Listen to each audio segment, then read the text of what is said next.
Meus irmãos, a paz do Senhor, boa noite a todos.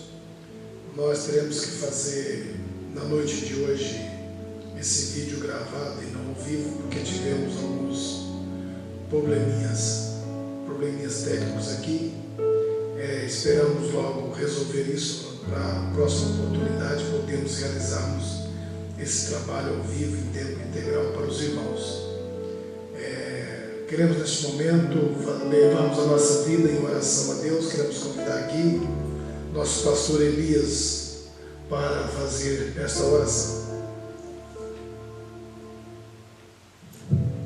Pai do Senhor, a todos que nos assistem, Deus nos abençoe. Oremos. Nosso Deus e Pai, nós te louvamos por mais essa oportunidade que o Senhor nos tem concedido.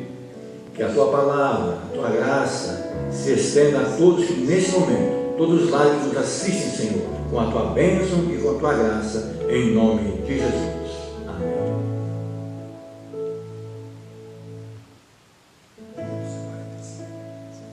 Nós iremos louvar a Deus com o hino de número 545.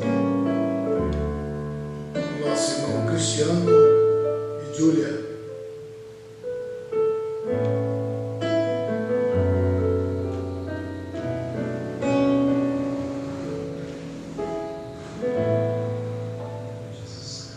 Deus enviou seu Filho amado para perdoar, para me salvar. Na cruz morrer por meus pecados, mas ressurgiu e vivo com o Pai está.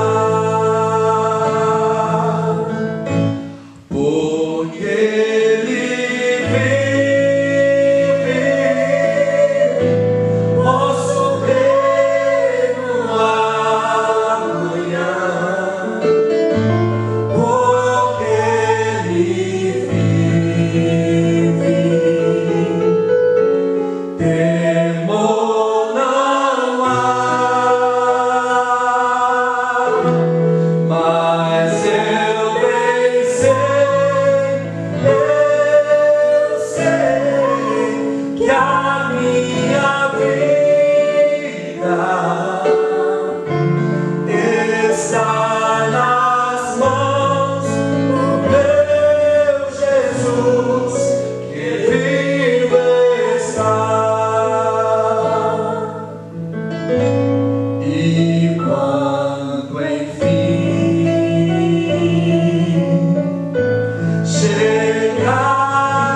Meus irmãos, nós queremos ler uma palavra aqui que está no livro de Romanos, capítulo de número 2 e o versículo de número 12, que nos diz desta maneira: porque todos os que sem lei pecaram, sem lei perecerão. E todos que sob a lei pecaram, pela lei também serão julgados. Pois os que ouvem a lei não são justos diante de Deus. Os que praticam a lei serão justificados. Porque, quanto aos gentios que não têm lei, fazem naturalmente as coisas que são da lei.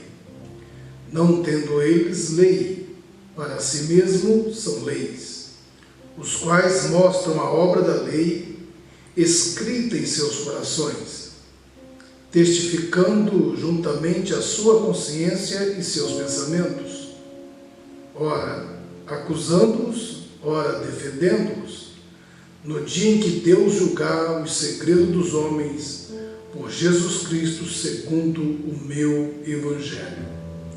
Pois bem, meus irmãos, nós estamos aqui diante de uma palavra escrita pelo apóstolo Paulo aos Romanos, e esse texto trata especificamente do juízo de Deus. Nós queremos tomar por tema aqui desta palavra, dizendo que o juízo de Deus, ele é justo. Deus não comete nenhuma injustiça no seu juízo. Desde do princípio da criação, onde Deus criou todas as coisas, ali no Éden, e posteriormente o homem e colocou no Éden, e depois também fez para ele uma disjuntura, para que eles vivessem naquele jardim. Vejamos que quando Deus criou o homem, meus irmãos, a Bíblia diz que Deus o fez conforme a sua imagem e semelhança. Logo, a semelhança de Deus no homem, ela não está evidentemente relacionada à sua fisionomia propriamente dita, mas ela está muito mais ligada no homem interior, ligada à sua alma e a seu espírito. Nós cremos que o homem é um ser tricotômico no homem interior, ou seja, no seu espírito e na sua alma. Logo, a Bíblia está dizendo que a imagem de Deus e a semelhança dele no homem está ligado ao seu caráter, à sua vida ética e moral. Logo, o homem é um ser ético e moral dentro de uma perspectiva divina. Sabemos que Deus, quando fez o homem, Deus compartilhou com ele vários dos seus atributos. Então, vários atributos de Deus é compartilhado com o homem. Dentre esses atributos de Deus está na consciência do ser humano, em que ele tem conhecimento das coisas, dos seres. Ele é um ser inteligente e consegue discernir as coisas no mundo externo. Pois bem, assim Deus fez o homem com o propósito inicial para que o homem o adorasse, para que o homem prestasse culto e obediência ao único Deus e exclusivamente a Ele. Logo, o homem é um ser que ele é formado de substância material e de substância espiritual. Substância material, corpo; substância espiritual, espírito e alma. Nesse sentido, nós, nessa linha, que o homem é um ser que foi criado para adorar a Deus. Então o homem ele é inclinado para as coisas de Deus. Deus o fez para que ele o adorasse, para que a criatura adorasse o seu Criador. Esse é o propósito inicial de Deus.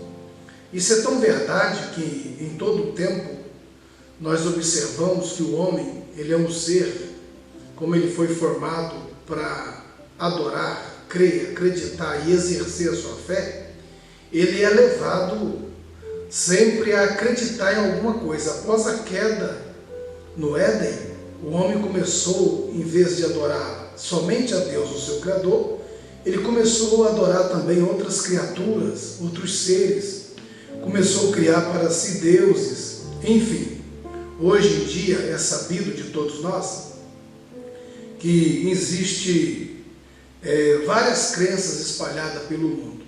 Então, se o homem não adorar o seu Criador, o próprio Deus, ele vai adorar qualquer outra coisa. Nesse sentido, aqueles que se dizem ateu, talvez não seja na sua totalidade, tendo em vista que Deus fez o homem para acreditar em alguma coisa e adorar alguma coisa. Então, o ateísmo, ele existe até determinado ponto, mas eu acredito que não na sua totalidade, levando em conta que o homem é um ser criado para adorar a Deus. Se ele não acreditar em Deus, passará a acreditar em outra coisa. Pois bem, com isso eu quero dizer que Deus, ele criou todas as coisas. E uma das maneiras de Deus falar com o homem é através da obra da sua criação. Deus fala com o homem através da obra da sua criação. Porque antes não existia lei. A lei veio posteriormente com Moisés. Mas antes de Moisés, o homem, ao olhar para a natureza e para a obra da criação do seu Criador, isso tinha que elevar ele, evidentemente, a crer no ser superior que o fez. Pois Deus, a Bíblia diz que Deus falou através da obra da sua criação. No livro de Romanos deixa isso bem claro, no livro de Salmo, que os céus manifestam a glória de Deus e fermentam as obras das suas mãos. Logo, o homem precisa acreditar em Deus só de olhar pela obra da criação. Quando nós olhamos para o nosso universo, entendendo a sua complexidade, tudo aquilo que Deus fez, evidentemente que o homem precisa acreditar que existe um ser por trás de tudo isso, que formou tudo isso. Mesmo a ciência, ela entende que o planeta, o nosso universo, com toda a sua complexidade, é tão perfeito que não dá para admitir que isso surgiu do nada, mas que um ser superior formou tudo isso, porque cada coisa está no seu devido lugar. Pois bem, então as pessoas que pecaram antes da lei, sem lei, elas serão julgadas. Deus é justo, Deus não comete nenhuma injustiça. Então aqueles que não tiveram lei serão julgados de forma, irmãos, sem a lei. Agora, aqueles que pecaram com a lei, ou seja, o povo judeu, porque a lei, ela diz respeito única e exclusivamente ao povo de Israel. A lei não foi dada para os gentios, mas a lei foi dada para o povo hebreu. Logo, eles serão julgados pela lei. Quem vai julgar os judeus é a lei, porque a lei foi dada a eles, e eles teriam que observar os mandamentos dessa lei, que não são só os 10 mandamentos. Existe pelo menos 600 e poucos preceitos de Deus relacionados a esses mandamentos no livro de Deuteronômio, que deveria ser observado pelo povo de Israel. Então, o que Paulo está dizendo é exatamente isso. Deus, ele é justo, e ele vai trazer o seu juízo sobre a terra um determinado dia. Isso é inevitável, isso é fato. A Bíblia, ela diz isso de Gênesis e Apocalipse. Então haverá um momento que Deus trará juízo sobre a terra. Então os gentios serão julgados sem lei, os judeus serão julgados pela lei. E a partir do momento em que Cristo veio e estabeleceu a graça, as pessoas daí, a partir de então, serão julgadas de acordo com os evangelhos, de acordo com o Novo Testamento, de acordo com a dispensação da graça, para nós que somos dispensacionalistas. Vejamos, portanto, que todas as classes de pessoas serão julgadas. Agora, é interessante a gente entender que os crentes também serão julgados, mas os crentes não serão julgados para serem condenados. Serão julgados não eles propriamente dito, como Paulo escreve aos Coríntios 3 e 5, mas serão julgadas as suas obras, se elas são verdadeiras ou não. para que eles possam receber o devido galardão das obras que eles realizaram aqui na terra para o nosso Senhor e Salvador Jesus Cristo. Pois bem, nós vemos que, irmãos, alguns pensam que Deus ele é amor, e por ele ser amor, ele não vai condenar nenhuma de suas criaturas. Porque como poderia um Deus de amor condenar uma pessoa que ele criou a um sofrimento eterno, como diz a Bíblia? Parece que isso não soa bem, partindo do ponto de vista da essência do amor que emana de Deus. Pois bem, só que nós temos que entender que, embora Deus tenha esse atributo extraordinário, que é o atributo do amor que é compartilhado com o homem, por isso nós também temos a capacidade, e o potencial de amar e de desenvolver este amor. É exatamente nesse ponto de vista que nós nos diferenciamos dos judeus, porque a lei foi dada para os judeus, mas a graça veio através de Cristo para todos. E a graça, ela não traz a lei. O fundamento da graça não é a lei. O fundamento da graça é o amor.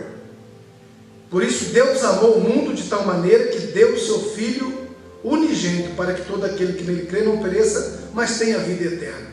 Essa é a base de toda a graça. Logo Jesus, se reportando aos seus ouvintes, ele disse: olha, um novo mandamento eu vos dou, que vós deveis amar uns aos outros como a si mesmo. Amar o teu próximo como a si mesmo. Mas, aprofundando um pouco mais, nós vamos ver que Jesus diz o seguinte: um novo mandamento eu vos dou. Não é mais um mandamento da lei, mas o mandamento do amor, o mandamento da graça. Jesus disse assim: amai-vos uns aos outros como eu vos amei. Então, se eu amar alguém como eu amo a mim mesmo, pode ser que ainda não atinja uma totalidade do amor na sua essência. Mas amar os outros como Jesus amou, isso é a essência da graça. Porque Jesus amou ao ponto de entregar a si mesmo pelos outros, e não pelos outros bons, mas Jesus morreu tanto para os bons quanto para os ruins. Então Paulo diz, é possível que alguém ouça morrer por alguém que é bom, mas alguém ousaria morrer por alguém que não é bom? Ou pelo seu inimigo? Então graça é isso, graça é amor. Então a essência da graça, a essência do Evangelho é o amor. Esse amor que nos une, esse amor que nos move, esse amor que nos impele, a fim de que nós continuamos a prosseguir servindo a Jesus e superando as dificuldades e as desigualdades que há entre nós. Tudo baseado, irmãos, na essência do amor. Pois bem, a questão é que, embora Deus sendo amor, mesmo assim ele condenaria alguém? Mesmo a Bíblia dizendo que Deus amou o mundo de tal maneira, ao ponto de dar seu próprio Filho por ele condenaria alguém? Sim. Por quê? Porque Deus, ele sempre deu a oportunidade às pessoas de reconhecê-lo como seu Deus, como um Deus criador, mantenedor do universo, um Deus de amor que estende as mãos para a sua criatura. No entanto, Deus, ele fez o homem com uma faculdade extraordinária que é o livre-arbítrio. Então o homem tem o poder da escolha, o ser humano tem o poder de escolher.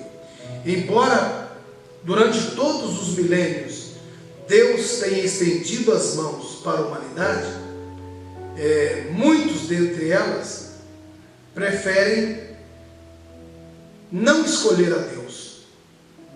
Então, escolher a Deus é ficar contra os conceitos do mundo. Escolher a Deus é ir na contramão daquilo que o mundo está ditando como regra para a nossa vida.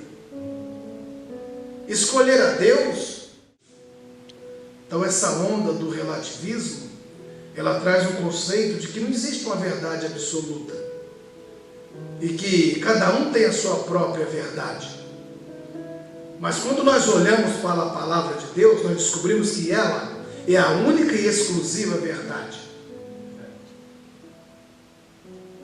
Jesus, reiteradamente, em muitas de suas frases, ele dizia: em verdade, eu vos digo. Porque Cristo é a verdade. Cristo é a luz do mundo. O que é luz? Luz fala de claridade. Então, luz, ela fala daquilo que é cristalino, da presença da luz e da ausência das trevas. Mas não no nosso dia a dia, mas na nossa mente, no nosso espírito. Porque a verdade é conhecimento, luz é conhecimento. E aonde está o conhecimento do homem? Está no espírito. Nós somos espírito, alma e corpo. Se na nossa alma está a faculdade dos nossos sentimentos, das nossas emoções, das nossas paixões, dos nossos tremores, dos nossos medos, da nossa coragem, porque a alma está ligada a esse sentimento de se alegrar, de se entristecer, mas no espírito está o conhecimento.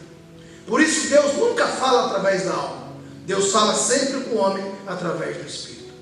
Por isso a sua palavra é como uma espada de dois gumes, que penetra até a divisão da alma e do espírito. Porque o espírito nos leva a uma consciência pura da realidade. A alma nos leva para a emoção. Mas se o nosso espírito tem conhecimento, ele santifica a nossa alma e santifica o nosso corpo pelo conhecimento que nós temos. Porque o que não nos deixa pecar contra Deus não é o que nós temos aqui externamente, mas é o conhecimento. Por isso Deus diz: o meu povo se perdeu porque lhes faltou conhecimento. Por causa disso ele foi destruído. Porque o que não nos deixa pecar contra Deus é exatamente o conhecimento que nós temos dele. Quanto mais nós conhecemos a Deus, mais longe do pecado nós ficamos. Por isso a Bíblia diz que Deus, no seu juízo, ele virá tomando vingança. Mas vingança não somente daqueles que não aceitaram a sua palavra ou que rejeitaram, mas também daqueles que não se importaram em conhecer o seu nome.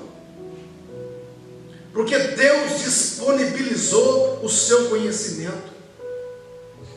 Deus fez questão de descer a essa terra e se revelar, se relacionar com o homem.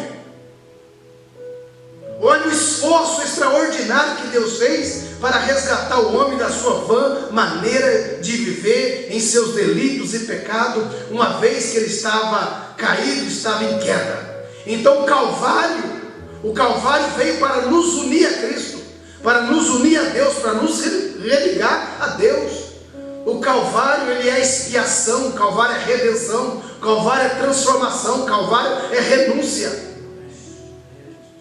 Sem Calvário, sem cruz de Cristo não há salvação. Jesus morreu pelos nossos pecados, para levar sobre si os nossos pecados. João diz: eis aí o Cordeiro de Deus que tira o pecado do mundo. Mas ele morreu e ressuscitou para completar a sua obra, para que nós fossemos justificados pela sua ressurreição. Pois bem, meus amados irmãos e ouvintes, Deus disponibilizou várias oportunidades para a sua criatura, mas o homem vem rejeitando a Deus em todo o tempo. Em cada dispensação, Deus teve um meio de falar com o homem. Portanto, ele não poderá dizer no juízo divino que ele não teve oportunidade. Não vai ter como ele colocar desculpas diante de Deus pela sua condenação. Então nós partimos do ponto de vista que Deus, ele não comete injustiça. Deus é justo em todas as suas obras. Por isso, apesar de Deus ser amor, mas ele tem um atributo chamado justiça. E o atributo divino da sua justiça não permita que ele perdoe um pecador sem que esse se arrependa. Porque é uma condicional. Deus só perdoa na medida que a pessoa se arrependa e volta para ele. Se o homem não se arrepende dos seus pecados e não volta para Deus, não se humilha, Não tem como Deus perdoar, porque é uma condicional. É necessário que o homem confesse com a sua boca e se arrependa no seu coração dos seus pecados, para que ele alcance o perdão de Deus. Então a justiça de Deus, embora ele sendo amor, não permite que ele venha transgredir a sua própria lei, os seus próprios preceitos. Deus não é um político, um legislador que faz uma lei, e sendo ele o autor da lei, o legislador, e ele transgride a sua própria lei. Deus, irmãos, ele é legislador, advogado e juízo. Ele não comete injustiça e nem transgride a sua própria lei. Aquilo que Deus determinou e ele colocou é regra, é fundamento, é uma verdade absoluta. Então o relativismo é uma grande mentira do diabo. Porque se fosse verdade que não existe uma verdade absoluta, logo o mundo estava numa corda bamba, nós caminhávamos para o caos e estaríamos todos perdidos.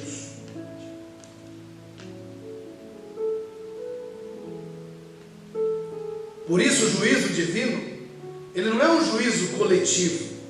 Deus não vai pegar todos e colocar num único recipiente e condenar. Deus irá julgar todos individualmente. E é nesse ponto aqui que eu estou finalizando a minha palavra, que é onde nós lemos. Observa. Porque todos os que sem lei pecaram, sem lei também perecerão. E todos que sob a lei pecaram, pela lei também serão julgados. Veja que o juízo divino, ele individualiza as pessoas.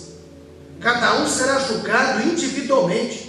Observa que lá no livro de Apocalipse, capítulo 20, se não me engano, versículo 11, fala do grande trono branco, e abriu-se os livros de outro livro, o livro da vida, e aqueles que não foram achados no livro da vida. Então o nome de cada um está no livro da vida, e o nome de cada um não está no livro da vida. E cada um serão julgados segundo as suas obras. Cada um serão julgados segundo as suas obras. E é interessante ressaltar que não é só as obras que foram exteriorizadas pelo homem, praticadas no mundo material. Mesmo aqueles pecados que foram na mente, no coração, no secreto, que ninguém sabe, na escuridade, nos bastidores da vida, nos ocultos, longe dos olhos das pessoas. A Bíblia diz que eles serão julgados naquele dia, serão trazidos à tona, irmãos, os segredos do coração das pessoas.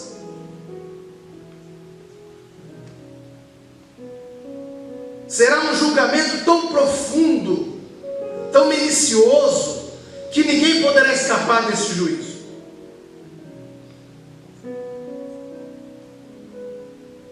Então, quando nós lemos o livro de Eclesiastes, capítulo 11, que diz: por jovem seguir o seu caminho, se deleitar na sua mocidade, ele vai terminar dizendo: saiba, porém, que por tudo que você fizer, te trará Deus a juízo.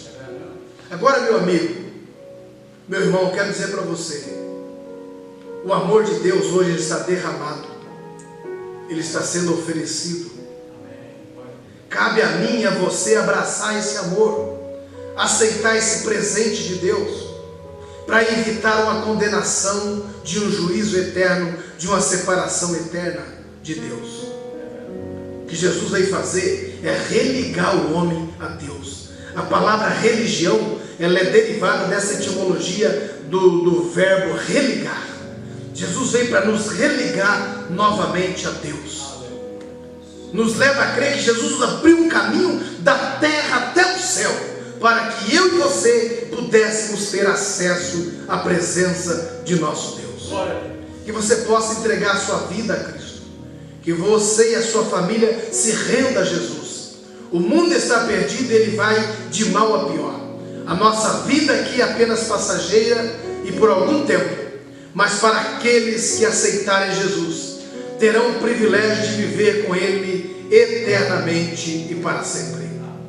Que Deus em Cristo possa te abençoar, abençoar seu lar, abençoar sua família e continuar nos dando a oportunidade de pregar o Evangelho e a você de aceitá-lo como o único Salvador da sua vida. Se você quer se livrar do juízo eterno, então corra para Jesus, aceita a Cristo como teu Salvador. Nós iremos louvar a Deus com mais um hino. Em seguida nós estaremos orando pelo mundo, pelo Brasil, pela tua casa. Louvemos ao Senhor.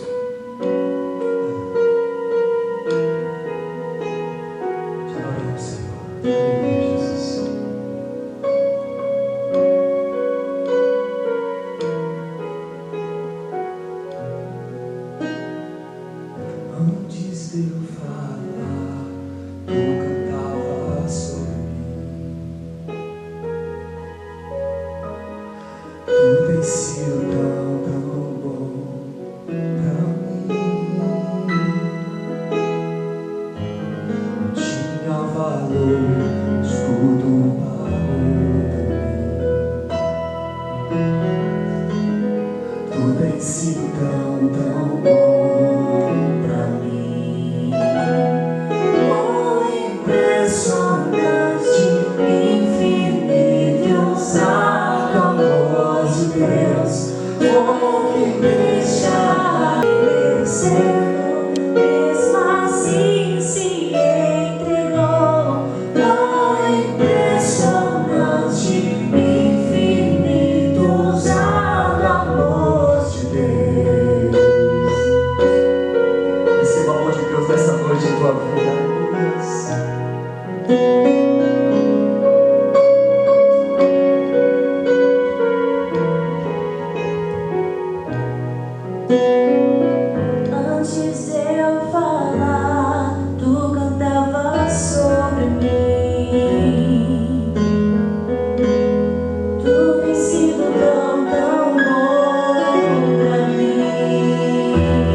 Não posso comprar por nem mesmo.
Graças a Deus. Meus irmãos, nós estamos aqui atendendo aí o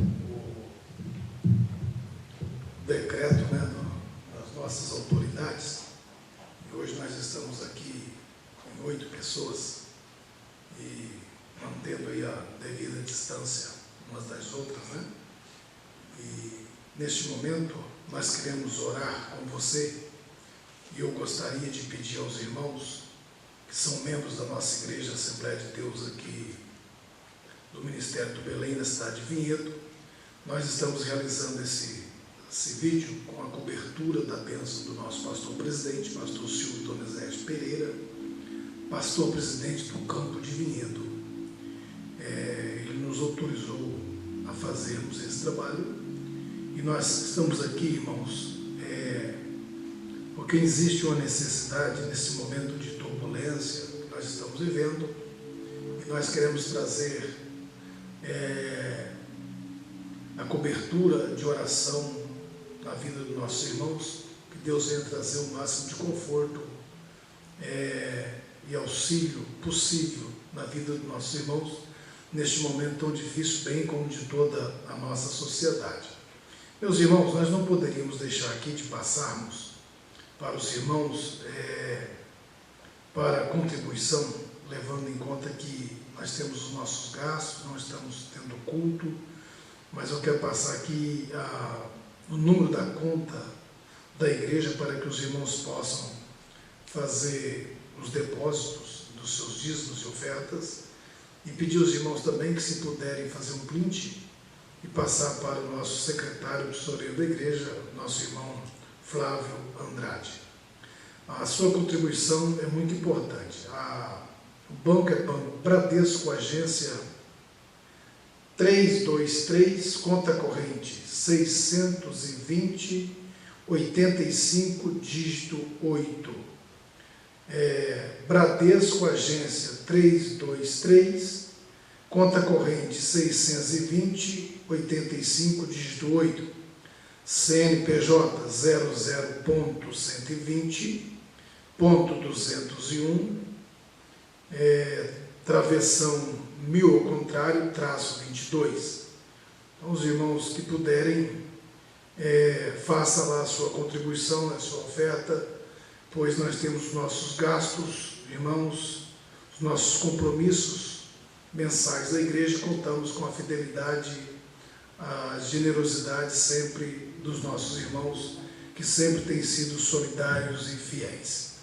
Queremos orar agora por você, pela sua família, pelo seu lar, pela vida dos nossos irmãos espalhados por todo o mundo, e porque também não orarmos, irmãos, a fim de que Deus coloque as suas mãos e venha repreender este mal que tem assolado o nosso planeta e, por conseguinte, o nosso país.